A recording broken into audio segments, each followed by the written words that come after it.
சளி காய்ச்சல் இருமலுக்கு வந்து இந்த சுக்குமல்லி காஃபி செஞ்சு குடித்தா சீக்கிரமே க்யூர் ஆயிரும்.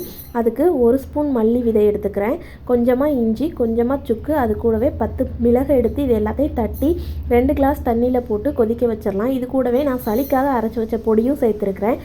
அந்த பொடி இல்லைனா இக்னோர் பண்ணிவிட்டு மற்ற எல்லாத்தையும் சேர்த்துட்டு அது கூடவே நல்லா கொதிச்சதுக்கப்புறமா கருப்பட்டி சேர்த்துட்டு அதை நல்லா ஃபில்டர் பண்ணி குடிங்க.